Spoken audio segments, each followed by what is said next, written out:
மாவீரன் என்றாலே அலெக்சாண்டர் என்றும் நெப்போலியன் என்றும் செங்கிஸ்கான் என்றும் கூறுவதை இனிமேலும் நாம் திருத்திக் கொள்ள வேண்டும். இந்திய துணைக்கண்டத்திலேயே மிகப்பெரிய சாம்ராஜ்யத்தை உருவாக்கியவர் மாமன்னர் ராஜேந்திர சோழர் மட்டுமே. தனது ஆயுட்காலத்தில் 65 ஆண்டுகளை போர்க்களத்தில் செலவிட்டவர். 35 நாடுகளை போரில் வெற்றி கண்டவர். அவரது போர்ப்படையில் 60,000 யானைகளும் 5 லட்சம் குதிரைகளும் இருந்ததாக செப்பேடுகள் கூறுகின்றன. இன்றைய காலகட்டத்தில் ஒரு பசுமாட்டிற்கு தினந்தோறும் ஆகும் தீவன செலவு 200 ரூபாய். 10 மாட்டிற்கு ஆகும் செலவு 2000 ரூபாய். ஒரு மாதத்திற்கான செலவு சராசரியாக 60,000 ரூபாய். ஒரு மாட்டை வளர்த்தால் அதன் மூலம் பெறப்படும் பால், தயிர், வெண்ணெய், நெய் போன்றவற்றால் லாபம் ஈட்ட முடியும். ஆனால் எந்த லாபத்தையும் வழங்காத 60,000 யானைகளையும் 5 லட்சம் குதிரைகளையும் ராஜேந்திர சோழன் பராமரிப்பது எதற்காக? போர் புரிவதற்காக மட்டும்தான். யானைப்படை மற்றும் குதிரைப்படையே லட்சக்கணக்கில் வைத்திருந்தவனின் காலாட்படை எவ்வளவு இருந்திருக்க வேண்டும்? தனது 17ஆம் வயதில் இளவரசனாக இருந்து ராஜேந்திர சோழன் வென்ற போரில் அவருடன் இருந்த வீரர்களின் எண்ணிக்கை 90,000. 1016ஆம் ஆண்டுக்கு பிறகு சோழர் படை முழுவதும் அவன் கட்டுப்பாட்டில்தான் இருந்தது. சுமார் 20 லட்சம் வீரர்கள் அவன் படையில் இருந்தனர். தன் சேனை முழுவதற்கும் நாளொன்றுக்கு ஆகும் சாப்பாட்டு செலவு எவ்வளவு இருந்திருக்க வேண்டும்? பராமரிப்பு செலவு எவ்வளவு இருந்திருக்க வேண்டும்? நிச்சயம் கோடிக்கணக்கில் இருந்திருக்கும். அத்துணை பேருக்கும் உணவு வழங்குவதற்கு அவன் நாட்டை எவ்வளவு செழிப்பாக வைத்திருந்திருப்பான் என்பதை கற்பனை செய்யுங்கள். மாதக்கணக்கில் வீரர்கள் வெளியூர் பயணம் மேற்கொள்ளும் போதும் அதற்கான உணவை கையில் எடுத்துச் சென்றிருப்பார்கள் அல்லவா? தஞ்சை டெல்டா மாவட்டங்கள் விவசாயத்தில் உயர்ந்து நின்றதற்கு ராஜேந்திர சோழனே முதற்காரணம்.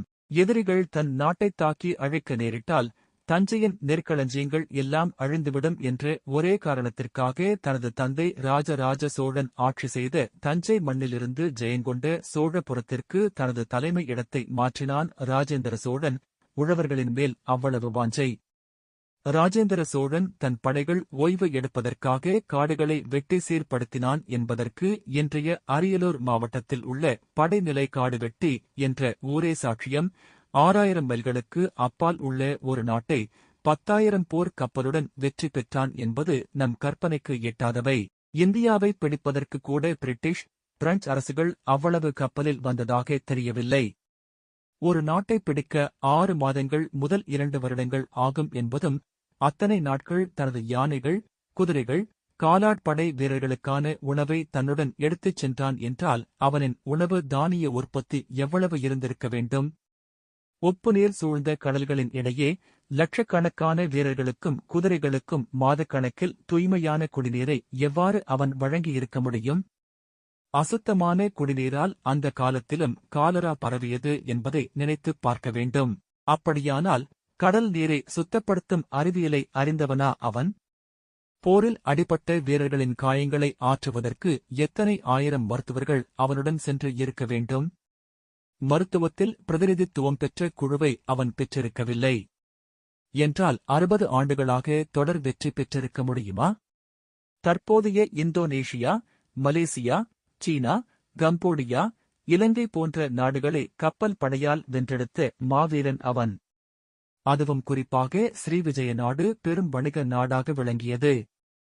உலகில் உள்ள பல வணிகர்களும் அங்கு வந்து போவது வழக்கம்.